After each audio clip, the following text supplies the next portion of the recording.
ধর্ষকের কোনো ধর্ম নাই, সে হিন্দু মুসলিম নাকি বৌদ্ধ খ্রিস্টান না আলেম জালেম, এগুলো ধর্ম দেখার সময় নাই।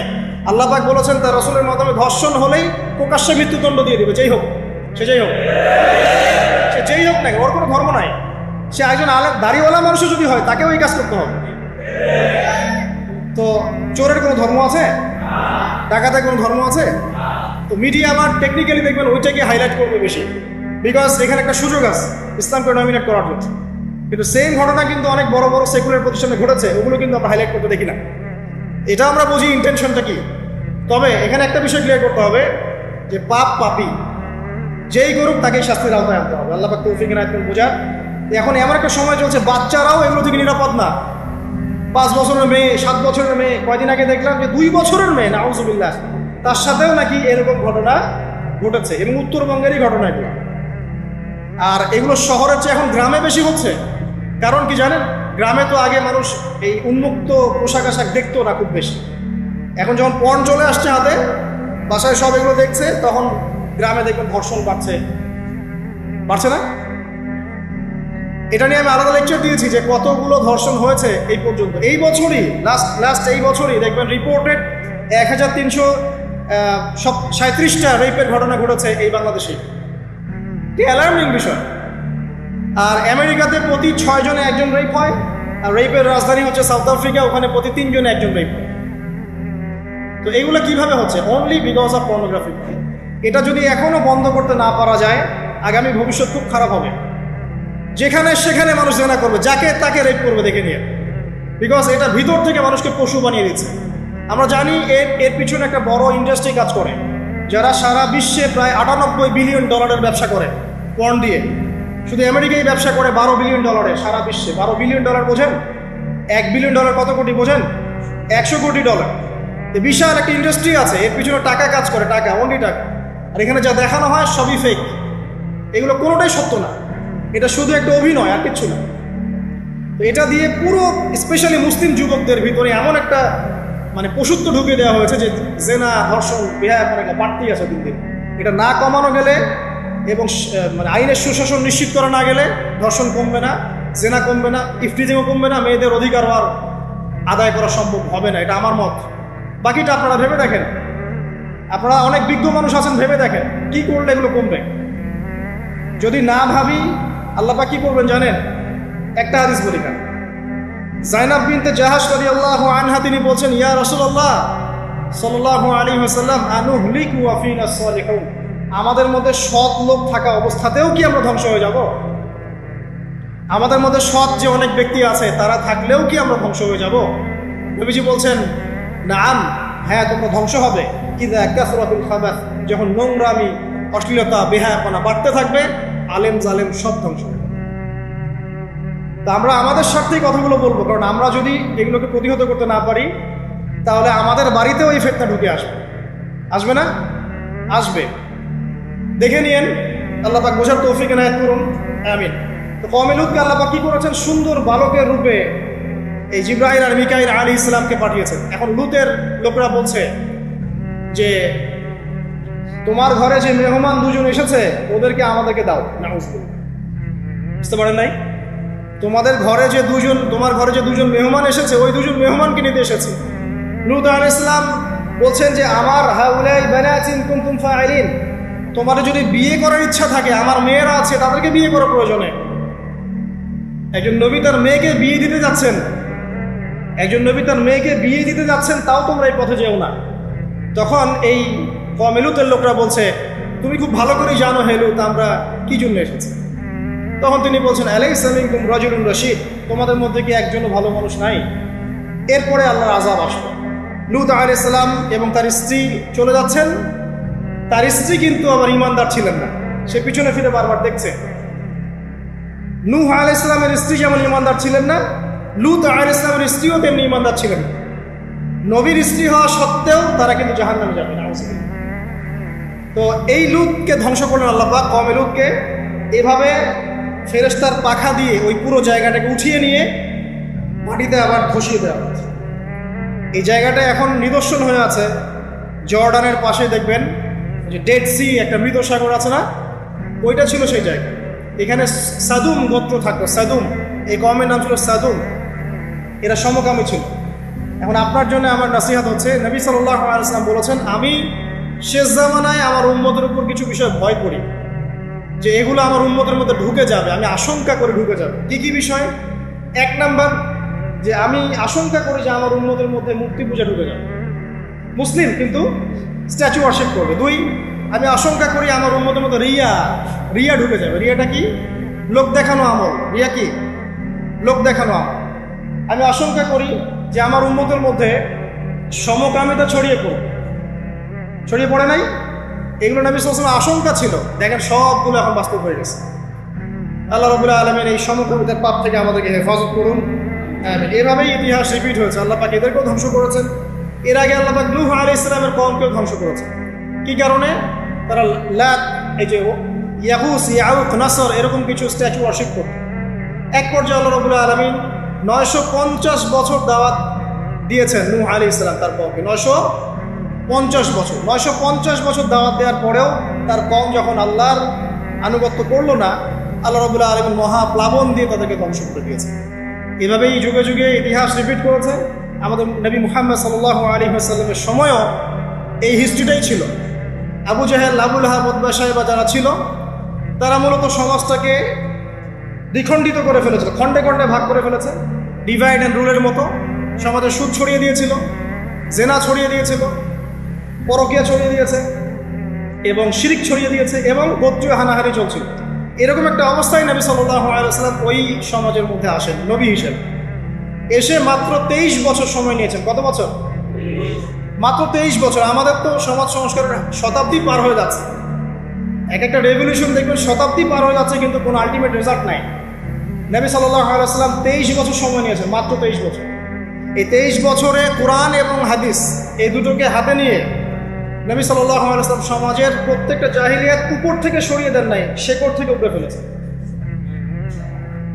তবে তিনি যখন ইসলাম প্রতিষ্ঠা করে দিয়ে চলে গেছেন, খোলাফায়ে রাশেদার যুগ চলে গেছে, তারপর উমাইয়া খেলাফত এসেছে প্রায় 100 বছরের মতো, পরে আব্বাসীয় এসেছে প্রায় 550 বছরের মতো, আস্তে আস্তে ফাতেমিরা এসেছে, এদিকে কর্ডোভার, স্পেন, আন্দালুসি উমাইয়া শাসন ছিল, উসমানীয়রা এসেছে। এভাবে ইতিহাস চলেছে দীর্ঘদিন, প্রায় 1400 বছর। শেষ পর্যায়ে গিয়ে নবী সাল্লাল্লাহু আলাইহি ওয়াসাল্লাম কিছু ভবিষ্যৎবাণী করে গেছে, যখন শেষ জামানাগুলো আসবে তখন দেখবে তোমরা সমাজে সুদটা ছড়িয়ে পড়বে বেশি, জেনা ছড়িয়ে পড়বে, পর্ন ছড়িয়ে পড়বে। পর্ন কথা তো তিনি বলেন নাই, বলেছেন অশ্লীলতা ছড়িয়ে পড়বে। এখন আমরা বলছি এটা পর্নোগ্রাফি। তিনি আরো বলেছেন সময়গুলো সংক্ষিপ্ত হয়ে আসবে, মানুষের হঠাৎ মৃত্যুর পরিমাণ বেড়ে যাবে, অনেক কিছু বলে গেছে। দিন চলে যাবে মনে হবে একটা ঘন্টার মতো চলে গেল, বছর চলে যাবে একটা মাসের, মাস যাবে একটা সপ্তাহের। অনেকগুলো সাইন তিনি বলে গেছেন। মুসলিমদের মধ্যে বিভক্তি বাড়তে থাকবে, হত্যা, হারাজ বাড়বে। হারাজ, হত্যা মানে হারাজ, মানে একজন ব্যক্তিকে হত্যা করা হবে, সে জানবে না আমাকে কেন হত্যা করা হবে, আর একজন ব্যক্তি হত্যা করবে, সেও বুঝবে না কেন তাকে মারলাম। ফাসাদ বাড়তে থাকবে, উঁচু উঁচু অট্টালিকা নির্মাণের প্রতিযোগিতা বাড়তে থাকবে। হচ্ছে না এগুলো? সমাজে ভালো মন্দের মানদণ্ড উল্টে যাবে। মানুষ সত্যকে মিথ্যা বলবে, মিথ্যাকে সত্য বলবে, মিথ্যাবাদীকে সত্যবাদী বলবে, সত্যবাদীকে মিথ্যাবাদী বলবে, আমানতদারকে খেয়ানতকারী বলবে, খেয়ানতদারকে আমানতদার বলবে। টোটালি মানদণ্ড উল্টে যাবে। আস্তে আস্তে সিচুয়েশন এমন হতে থাকে, খারাপ থেকে খারাপ। তবে সোনালী সময় কি আর ফিরবে না? তাহলে সময় কি তাহলে আর ফিরবে না? এভাবেই চলবে সব কিছু? না, এভাবে চলবে না ইনশাআল্লাহ। আল্লাহ রাব্বুল আলামিন তার রাসূলের মাধ্যমে জানিয়েছেন এই সব কিছুই সাময়িক, সব কিছু সাময়িক। ইতিহাস আবার পুনরাবৃত্তি ঘটাবে। ইতিহাস, সভ্যতা শুরু হয়েছিল একজন নবী দ্বারা, শেষও হবে আরেকজন নবী দ্বারা ইনশাআল্লাহ। সভ্যতা শুরু হয়েছিল আদম আলাইহিস সালামকে দিয়ে, আর শেষ হবে ঈসা ইবনে মারিয়ামের হাতে। শেষ জামানার সবচেয়ে ভাইটাল ক্যারেক্টার হচ্ছেন ঈসা ইবনে মারিয়াম। ইমাম মাহদী নন, ইমাম মাহদী সবচেয়ে ভাইটাল ক্যারেক্টার নন। সবচেয়ে ভাইটাল ক্যারেক্টার হচ্ছে ঈসা ইবনে মারিয়াম। এবং তিনি নতুন কোনো শরীয়ত নিয়ে আসবেন, নতুন কোনো ধর্ম নিয়ে আসবেন, বরং তিনি এসে বরং ক্রুশ ভেঙে ফেলবেন। শুয়োরের মাংস যেটা, এটাকে একদম টোটালি হারাম করে ফেলবেন। জিজিয়া যে ট্যাক্সটা আছে এটাকে উঠিয়ে দিবেন। এবং তিনি 40 ইয়ার্স, হাদিসে এসেছে 40 বছর তিনি এই পৃথিবীতে থাকবেন। কত বছর? 40 বছর। ওই সময় সম্পর্কে এমন কথা এসেছে যে জাকাত নেওয়ার জন্য একটা মানুষ খুঁজে পাওয়া যাবে। আসতে কতদিন এটা আমরা বলতে পারবো, এটা আল্লাহ পাক জানেন, আল্লাহ জানেন। এটা কতদিন এটা আমরা বলতে পারবো না, এটা বলার অধিকারও আমাদের নাই, বিকজ এটা গায়েবের বিষয়। আলামতগুলো আস্তে আস্তে আস্তে আস্তে ওইদিকে যাচ্ছে। এখন তিনি আজকেই আসুন আর কালকেই আসুন, ইমাম মাহদী আজই আসুক আর কালই আসুক, আপনার আমার দায়িত্ব চেঞ্জ হবে না। দায়িত্ব কি চেঞ্জ হবে? খুব সংক্ষেপে 2 মিনিট সময় নিচ্ছি যে আমরা যে কোনো সিচুয়েশনেই আমাদের দায়িত্বটা কি আসে। 1 নাম্বার কথা হচ্ছে ভাই, যে বড় পরিসরে চিন্তা বাদ দিয়ে আগে ছোট পরিসরে আসেন। নিজের ব্যক্তি জীবনে আগে ইসলাম প্রতিষ্ঠা করেন, নিজে আগে পড়াশোনা করি, দিনের জ্ঞান অর্জন করেন, পড়াশোনা করেন, যে লাইনেই পড়াশোনা করছেন করেন, কিন্তু ইসলামটাকে, ইসলামের ফরজ ওয়াজিব সুন্নত মুস্তাহাবগুলো শেখেন। ডাক্তার ইঞ্জিনিয়ার হওয়ার কোনো আপত্তি নাই, বড় পলিটিশিয়ান হন, ইকোনমিস্ট হন, কোনো আপত্তি নাই, বাট ইসলামের বেসিক নলেজটা অর্জন না করে মৃত্যুবরণ করেন না আল্লাহর রাস্তায়। 2 নাম্বার, কোরআনকে সময় দেন, কোরআনটাকে স্টাডি করেন, হাদিসটা স্টাডি করেন, আল্লাহ পাক তৌফিক দান করুন, আমিন। এরপরে আমল বাড়িয়ে দেন, আমলটা বাড়ায় দেন। এখন সময় থাক 100 বছর, 500 বছর বা 2 বছর, আমল বাড়ায় দেন। আপনার আমল আপনার সাথেই, কেউ কারো কবরে যাবেন। অতএব আমল বাড়িয়ে দেওয়ার চেষ্টা করি, আল্লাহ পাক তৌফিক দান করুন। আমল বাড়ানোর সবচেয়ে সেরা পদ্ধতি হচ্ছে রাসূল সাল্লাল্লাহু আলাইহি ওয়াসাল্লামের সুন্নাহ মতো জীবন গড়া, নবীর সুন্নাহ মতো জীবন গড়া। প্রত্যেকটা কাজ রাসূল সাল্লাল্লাহু আলাইহি ওয়াসাল্লামের সুন্নাহ মতো করেন, ইনশাআল্লাহ প্রতিটা কাজই নেকি হবে ইনশাআল্লাহ। আর কি বারবার আদর্শ পরিবার, এটা বারবার আমি একটা কথা বলি যে আদর্শ পরিবারের কোনো বিকল্প নাই। পারিবারিক আদর্শ, পারিবারিক মূল্যবোধ সবচেয়ে বড় শিক্ষা। এই শিক্ষাটা অন্য জায়গায় আপনি পাবেন না। সো পারিবারিক আদর্শটা ঠিক করার চেষ্টা করি আমরা। আমাদের বাচ্চাদের প্রতি সচেতন হই, কার সাথে মিশছে, কি করছে, ওদেরকে ডিভাইস এডিক্টেড হতে দিয়েন না, এত সহজেই স্মার্টফোন ওদের হাতে তুলে দিয়েন না। বাসায় ছোট ছোট মেয়েদের ব্যাপারেও সচেতন হন, তাদের ব্যাপারেও খেয়াল রাখেন, তাদেরকে নিরাপত্তায় রাখেন। পর্দা, এটা তো বলতেই হবে, এটার কোনো বিকল্প নাই। যে যাই বলুক না কেন, আপনার ইজ্জত সম্মান আপনার কাছেই, এর কোনো বিকল্প নাই। রাসূল সাল্লাল্লাহু আলাইহি ওয়াসাল্লাম আল্লাহর বিরুদ্ধাচরণ করে আপনি প্রগতি অর্জন করতে পারবেন, আপনি উন্নতি অর্জন করতে পারতে পারেন, সেটা বস্তুবাদী। পরকালে এর কোনো অস্তিত্ব থাকবে? থাকবে না। আর কি করতে পারি আমরা হালাল অর্থনীতি সার্চ করতে পারি। হারামে যারা যারা আছে আজকে তওবা করি, আজকের এই লেকচার যাদের কানে যাবে, আমরা দোয়া করি আল্লাহ পাক সবাইকে হারাম রিজিক থেকে ফিরিয়ে নিয়ে আসুন। বারবার একটা কথা বলি ভাই, আপনার আমল নামায় যতটুকু রিজিক আছে এর একটা দানা না খেয়ে আপনি মৃত্যুবরণ করবেন, আপনার মৌত হবে না। এখন আপনার রিজিকটা আপনি কি অবৈধ পথে চাচ্ছেন না বৈধ পথে চাচ্ছেন, এটা আপনার ডিসিশন। আপনি যদি বৈধ পথে চান, ওই পরিমাণ রিজিক আপনাকে খাওয়াবেন আল্লাহ পাক, তারপর মৃত্যুবরণ করবেন। আর যদি অবৈধ পথে যান, সেটাই খাওয়াবেন, খাওয়াই মৃত্যুবরণ করবেন। আপনি ডিসিশন নেন কোন দিকে যাবেন। আর রিজিকের মালিক আল্লাহ আমরা খালি মুখে বলি, মনে কিন্তু বিশ্বাস করি না। মনে যদি বিশ্বাস করতাম তাহলে আমরা কিন্তু কখনো সুদের ধার ধারতাম, আমরা ঘুষ দুর্নীতি করতাম। কারণ আমরা করছি কেন? মনে করছি যে আমি এটা করলে রিজিক পারবো। আর আপনি যাদের জন্য এই কাজগুলো করছেন, আপনার স্ত্রী, আপনার সন্তান, আপনার পরবর্তী প্রজন্ম, 40 দিন সময় নেবেন আপনাকে ভুলে যেতে। 40 দিন সময় নেবেন আপনাকে ভুলে যেতে, দেখে নিয়ে। কবর খুব একাকিত্বের জীবন। আসলে মৌতের যে যন্ত্রণার কথা আমরা বলি না, এটা সবচেয়ে বড় বিষয়টা কি জানেন? এই শারীরিক কষ্ট তো আছেই, এই যে দুনিয়ার সবার থেকে বিচ্ছেদ, এটাই হচ্ছে যন্ত্রণা। সবার থেকে বিচ্ছেদ না, সবার থেকে বিচ্ছেদ হয়ে চলে যেতে হয়, এটাই সবচেয়ে বড় যন্ত্রণা। মানুষ একা থাকতে চায় না।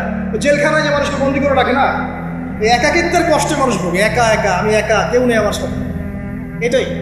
এর উপর যদি আবার টর্চার করা হয়, রিমান্ড দেওয়া হয়, তাহলে কি অবস্থাটা হবে বলে। এই হলো কবর, এই হলো কবর। একটা ঘটনা বলে শেষ করে দেই যে একজন ব্যক্তি মারা গেছেন, আর মুসা আলাইহিস সালামের সময় বানু ইসরাইলের কোনো এক নবী, আমি ঠিক নাম বলতে পারবো না যে কোন নবী, কারণ নামটা হাদিসে আসে নাই, কোনো একজন নবী আল্লাহর কাছে দোয়া করছেন, আল্লাহ মৃত মানুষের সাথে আমার একটু কথোপকথন করায় দাও। আমি জাস্ট একটু কথাবার্তা বলতে চাই যে মৃত মানুষটা কেমন আছে বা তাদের অবস্থাটা কি, আমি জানতে চাই। তো আল্লাহ পাক সেই ব্যবস্থা করে দিলেন। তিনি একটা কবরের কাছে গিয়ে দাঁড়ালেন, একজন মৃত মানুষ উঠে আসে। এটা সায়েন্স বিশ্বাস নাও করতে পারে, আমাদের কোনো মাথা ব্যথা, ঠিক আছে? তো এবার তিনি তাকে জিজ্ঞাসা করছেন যে তুমি কেমন আছো, তুমি কেমন আছো, এই মুর্দাকে জিজ্ঞাসা করছেন। তিনি বলছেন আজকে থেকে প্রায় 500 বছর আগে আমার মৃত্যু হয়েছে। এই ব্যক্তি বলছেন আজকে থেকে প্রায় 500 বছর আগে আমার মৃত্যু হয়েছে, এখন পর্যন্ত আমার গা থেকে, আমার আত্মা থেকে মৌতের যন্ত্রণা দূর হয় নাই। লা ইলাহা ইল্লাল্লাহ। তো এই হচ্ছে অবস্থা। আমরা ব্যক্তিগত চিন্তাটা আগে করি, নিজের ফিকির, নিজের কবরের ফিকির, নিজের এলেম, নিজের আমল, নিজের পরিবার, নিজের রিজিক। যাদের জন্য হারামে যাচ্ছেন কেউ সাথে যাবে, কেউ সাথে যাবে না, আপনার গার্লফ্রেন্ড না, আপনার বউ বাচ্চা, কিচ্ছু। এগুলো তো শুধু মায়ার বাঁধন, মায়ার বাঁধন না, মায়ার বাঁধন। যদি এগুলো নেয়ামত হয় আলহামদুলিল্লাহ, যদি এগুলো দুনিয়াতে আপনার ফিতনা সৃষ্টি করে, আপনি আসহাবুল কাহাফ হয়ে যান। কথা বুঝতে পারছেন না? এরপরে যদি সামর্থ্য হয়, আল্লাহ পাক আপনাকে জ্ঞান দেন, আপনাকে পলিটিক্যাল পদ দেন, ইকোনমিক সেকশনে জ্ঞান দেন, ইত্যাদি ইত্যাদি, আপনাকে আল্লাহ যে সেকশনে রাখবেন সেখান থেকে দিনের খেদমত করুন, পারবেন না ইনশাল্লাহ? ডক্টর হয়েছেন, রোগীদের ফিস কমায় দেন, ট্রিটমেন্ট ইজি করে দেন। হ্যাঁ, ডক্টর হন, একজন ভালো ডক্টর হন, কসাই হয়ে। ইঞ্জিনিয়ার হন, একজন সৎ ইঞ্জিনিয়ার হন, চোর হন। আপনি যেখানে থাকবেন সেখান থেকেই আপনি খেদমত করতে পারবেন। সবাইকে আলেম হতে হবে জরুরি না, সবাইকে দায়ী হতে হবে জরুরি না, এবং সবাই এটা হতেও পারবে না। এভাবে জাতি গঠন হয় না। আগে বলছি, বিভিন্ন সেকশনে মানুষ আমাদের লাগবে, এবং প্রত্যেকটা সেকশনেই তাওহীদপন্থী ইমানদার মানুষ লাগবে। এবং ইনশাআল্লাহ তাআলা আমরা যদি সবাই সবার ধর্মটা ঠিকঠাক মতো পালন করি, দেখবেন ধর্মের মধ্যে কোনো ভেদাভেদ থাকবে না। যে যার ধর্ম পালন করুক, কোনো মন্তব্য করতে যাবেন না, ঠিক আছে? আপনি আপনার ধর্ম ঠিক মতো পালন করছেন কিনা এটার দিকে ফোকাস করুন। আল্লাহ পাক আমাদের সবাইকে তৌফিক ইনায়াত করুন কথাগুলো বোঝার, আমিন। আর সবশেষে যদি আমাদের এর চেয়েও বেশি কিছু করার সক্ষমতা থাকে, তখন আপনি দিনের প্রচার করবেন, প্রসার করবেন, তাবলীগ করবেন, আল্লাহর পথে মানুষকে ডাকবেন। এর চেয়ে বড় ব্যবসা হতে পারে, কারণ আপনার দাওয়াতের মধ্য দিয়ে যত মানুষ আল্লাহর দিকে আসবে, যত মানুষ হারাম ছেড়ে হালালের দিকে চলে আসবে, সবার নেকি ইনশাল্লাহ আপনি পাবেন ইনশাআল্লাহ। আল্লাহ পাক আমাদের সবাইকে সবচেয়ে সর্বোত্তম ব্যবসায় অংশগ্রহণ করার তৌফিক ইনায়াত করুন, আমিন।